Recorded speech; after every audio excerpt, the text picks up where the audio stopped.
Hay muchas teorías extrañas sobre los primeros versículos del capítulo 6 de Génesis. Hay muchas personas que hablan y comparten sobre extraterrestres o ángeles caídos. Génesis capítulo 6, versículos del 1 al 4.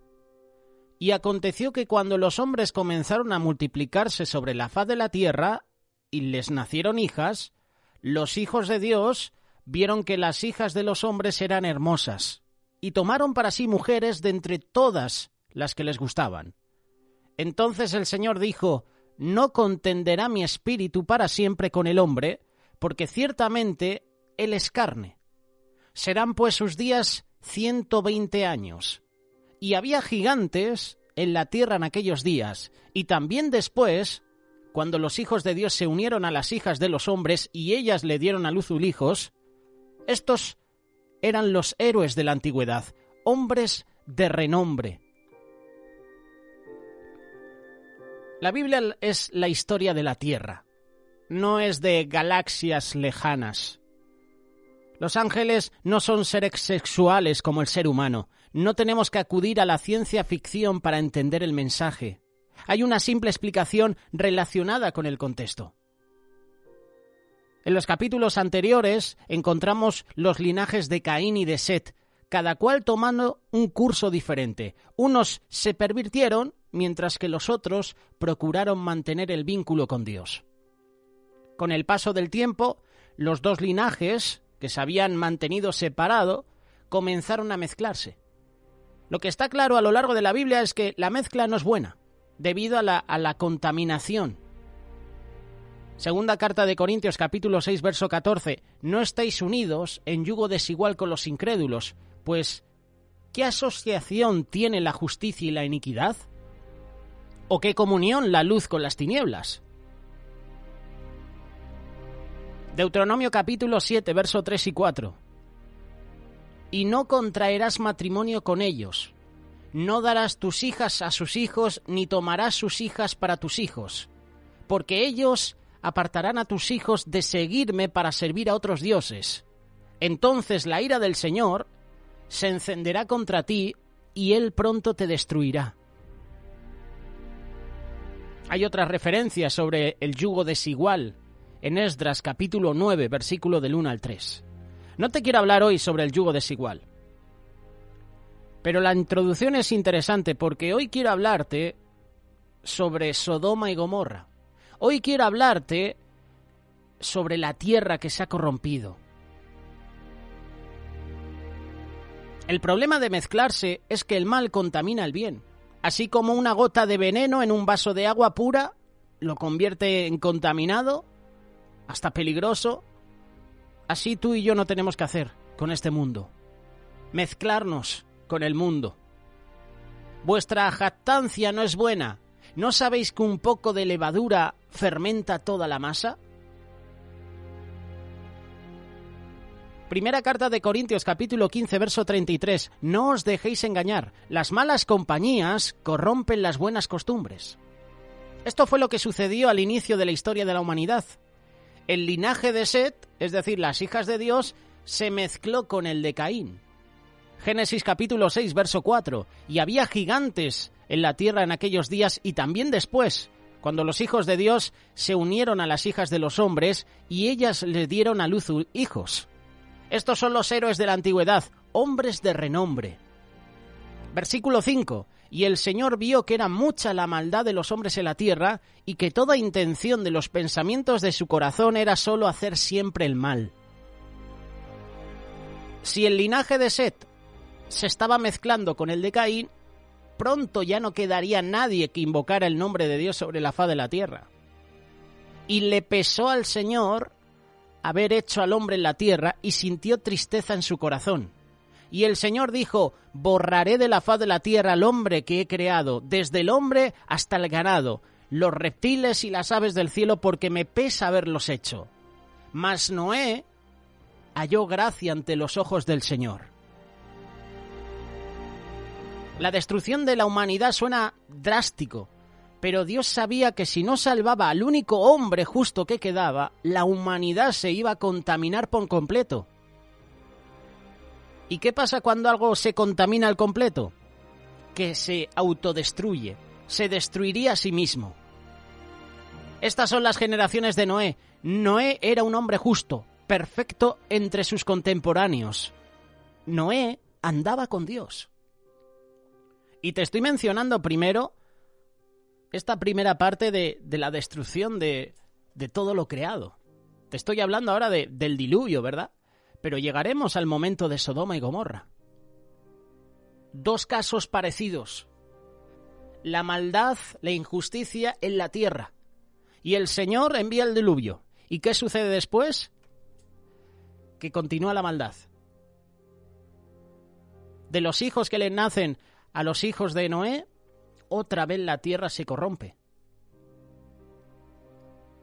La Torá menciona dos razones por las que Dios decidió mandar el diluvio. La maldad del hombre y la corrupción de la tierra. La corrupción del hombre no solo contaminó a la humanidad, sino al resto de la creación que fue dejada a cargo del hombre. Hoy en día vemos la corrupción que vive la tierra. Dadas estas circunstancias, Dios decide destruir la creación y comenzar de nuevo. Hemos leído que le pesó a Dios haber creado al hombre, ¿verdad? Génesis capítulo 6, verso 6. Y le pesó al Señor haber hecho al hombre en la tierra y sintió tristeza en su corazón. Algunas versiones dicen que Dios se arrepintió, pero sabemos que no es así. ¿Por qué? Porque si fuera esa la traducción correcta, diríamos, madre mía, ¿un Dios perfecto que se equivoca?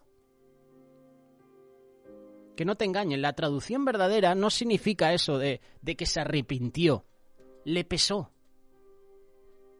Dios no es hombre para que mienta, ni hijo de hombre para que se arrepienta. ¿Lo ha dicho él y no lo hará?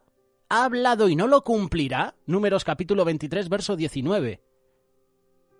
La palabra que se traduce como pesar o arrepentirse en este versículo, en el original en hebreo es naham, que también se puede traducir como lamentar, consolar, tener compasión o piedad.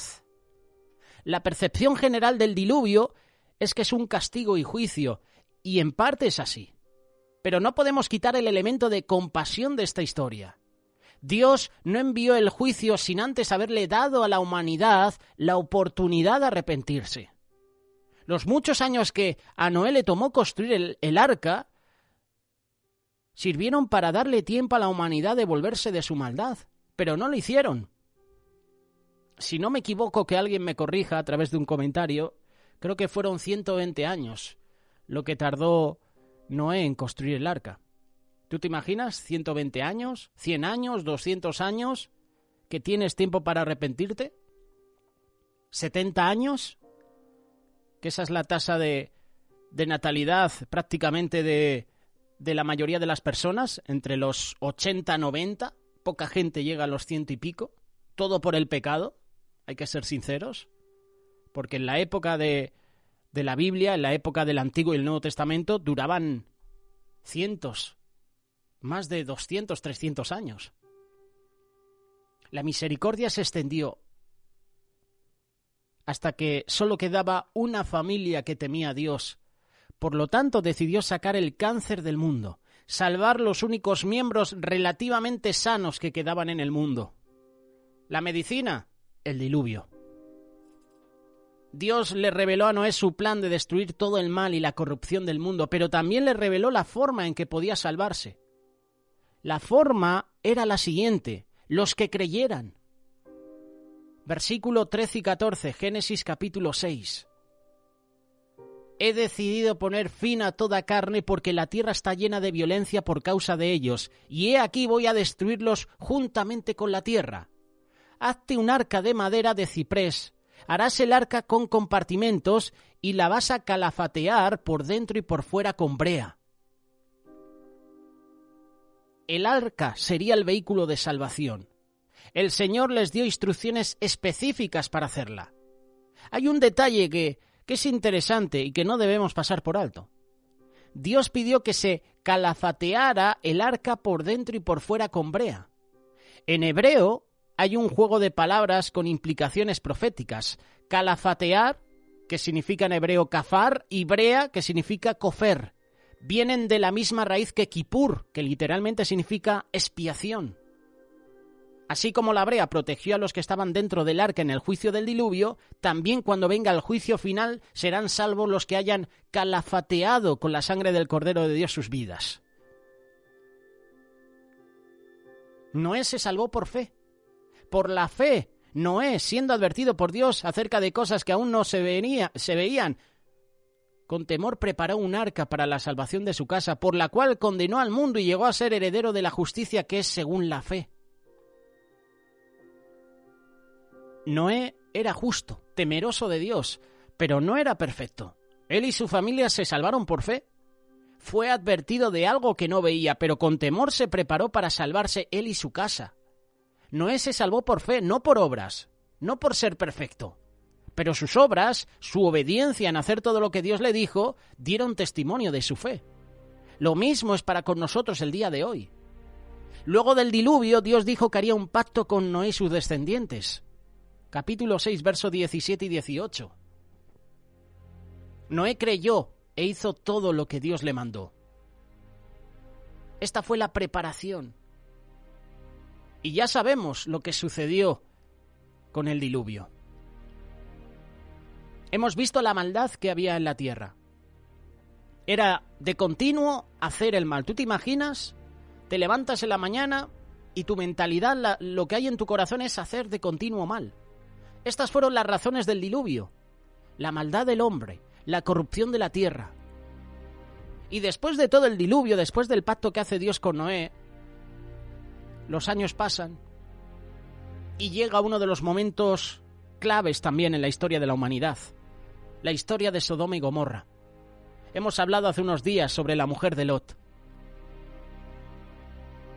Te invito a que leas y compartas la reflexión porque mencionamos puntos interesantes sobre el volver nuestra mirada a las cosas del mundo. La historia de la destrucción de Sodoma y Gomorra muestra, por un lado, cuánto Dios odia el pecado y, por otro lado, su deseo de que nos acerquemos a Él en busca de perdón. Según el relato bíblico, Génesis capítulo 18, un día llegaron a la carpa donde vivía Abraham con su familia 3 hombres, que en realidad eran 3 ángeles. Y durante la conversación Dios le revela a Abraham su decisión de destruir esas 2 ciudades. Entonces el Señor le dijo a Abraham: el clamor contra Sodoma y Gomorra resulta ya insoportable y su pecado es gravísimo. Por eso bajaré a ver si realmente sus acciones son tan malas como el clamor contra ellas me lo indica. Y si no, he de saberlo. Esta es una traducción actual de Génesis capítulo 18, versículo 20 y 21. ¿Por qué Dios comparte su plan con Abraham? Es interesante, ¿verdad? Es una conversación entre amigos. Es una conversación bastante curiosa. ¿Por qué Dios comparte su plan con Abraham? Una de las razones puede haber sido porque su sobrino Lot vivía en Sodoma junto a su familia. Cuando Dios llamó a Abraham a dejar su tierra e ir al lugar que él le mostraría, Lot lo acompañó. Pero como los dos tenían muchos ganados y posesiones, la tierra no podía sostenernos a todos. Y además había conflicto entre los pastores y los rebaños de Abraham y los de Lot. Esto creó malestar entre los que trabajaban para ellos y tuvieron que separarse. Abraham dejó que Lot escogiera dónde prefería ir y Lot decidió establecerse en Sodoma. Tierra fértil, agradable a la vista, tierra de regadío. Sin embargo, sus habitantes eran malvados. Cometían pecados graves contra Dios. Y con el pasar del tiempo, Dios decidió destruir la ciudad. Como vemos en Génesis capítulo 18, Dios no quería actuar sin asegurarse de que los habitantes de Sodoma estaban tan inclinados hacia el mal que ya no había solución. Envió a 2 ángeles en forma de hombres a la ciudad, pues anhelaba encontrar una razón para no destruirlos. Dios conocía el cariño de Abraham por Lot y su familia. Sabía que intentaría interceder a favor de ellos y de la ciudad, y así fue. Abraham le dijo a Dios, Génesis capítulo 18, versos 23 y 24. ¿De veras vas a exterminar al justo junto con el malvado? Quizás haya 50 justos en la ciudad. ¿Exterminarás a todos y no perdonarás a ese lugar por amor a los 50 justos que allí hay? Escuchando las palabras de Abraham, uno puede entender que Abraham estaba negociando. Era un tiempo de negociación. Y Dios le aseguró a Abraham que no iba a destruir la ciudad si lograba encontrar a 10 justos. La triste realidad es que no había ni siquiera 10 justos en la ciudad. ¿Tú te imaginas una ciudad de 100.000 habitantes, por ejemplo? ¿Que no haya 10 justos? ¿10 personas buenas? ¿10 personas que hagan el bien? ¿Tú te imaginas? Los ángeles llegaron a Sodoma, donde se encontraron con Lot. Querían pasar la noche en la plaza, pero Lot los invitó a venir a su casa. El resto del pueblo se enteró y se formó un tumulto frente a la casa de Lot. Los hombres del pueblo intentaron sacar a los 2 visitantes, a los 2 ángeles, para acostarse con ellos. Aquí está hablando de homosexualismo. Los hombres del pueblo intentaron sacar a los 2 visitantes para acostarse con ellos. Los ángeles dejaron ciegos a todos los que intentaban derribar la puerta y le indicaron a Lot que debía salir de la ciudad junto a su familia. La ciudad sería destruida inmediatamente. Habían comprobado la gran perversidad de sus habitantes. Lot, su esposa y sus 2 hijas lograron salir junto a los ángeles antes de que las 2 ciudades fueran destruidas con lluvia, fuego y azufre de parte de Dios. Esto lo puedes leer Génesis capítulo 19, versículo 23.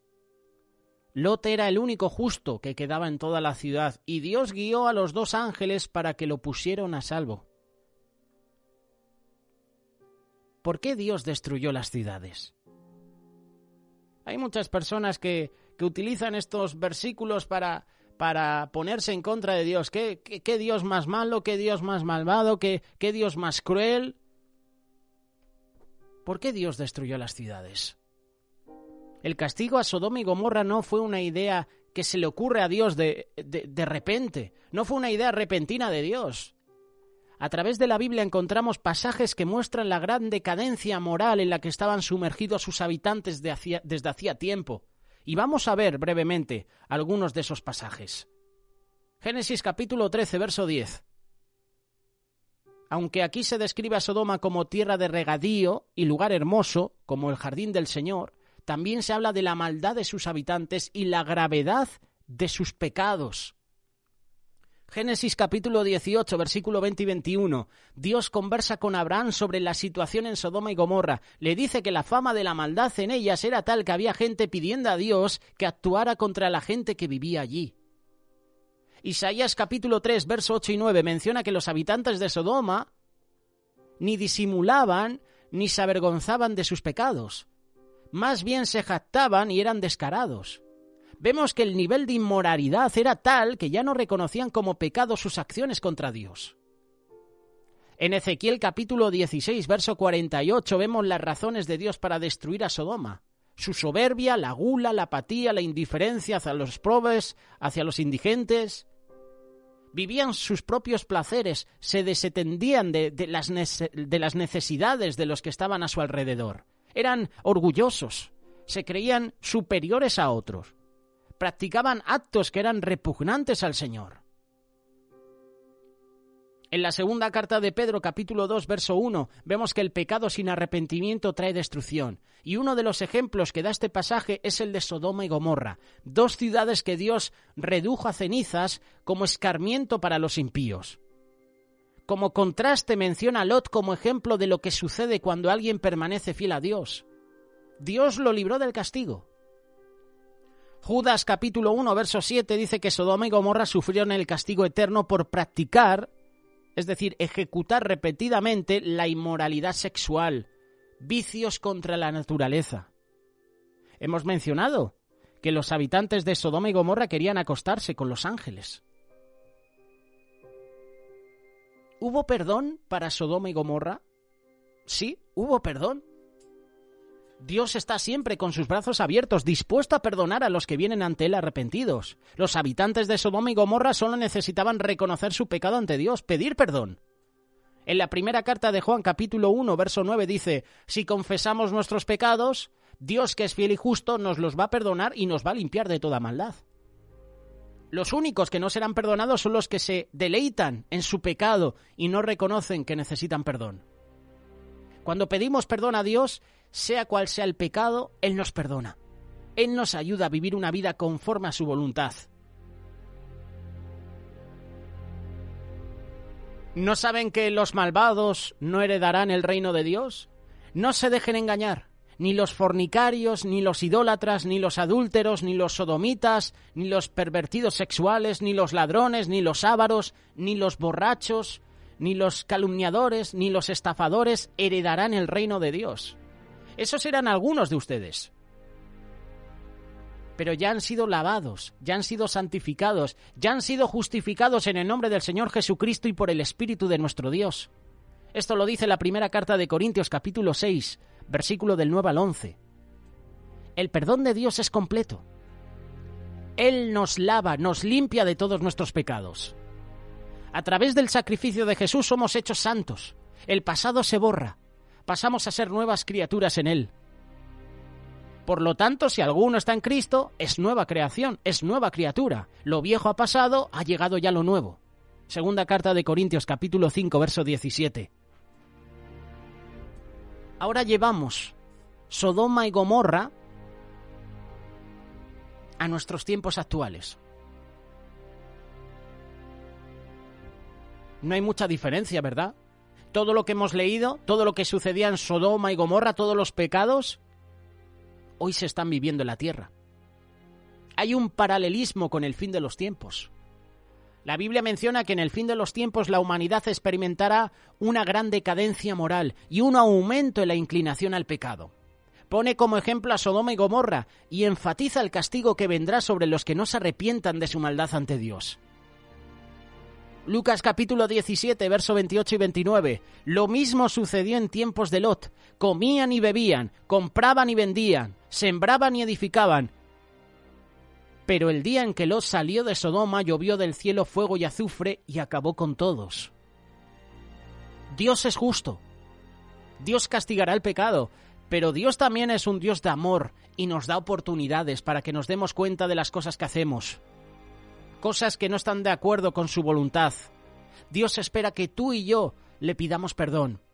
Su mayor deseo es que todos nos arrepintamos del mal que hemos hecho y le aceptemos como nuestro Señor. El Señor no tarda en cumplir su promesa. Según entienden algunos, es como tardanza. La tiene por tardanza. Más bien Él tiene paciencia con ustedes, con nosotros, porque no quiere que nadie perezca, sino que todos se arrepientan. Segunda carta de Pedro, capítulo 3, verso 9. Llegará el día en que todo lo que hoy tenemos y vemos va a terminar. Sí, llegará el día en que todo lo que tenemos, todo lo que estamos viendo ahora, se acabará, terminará.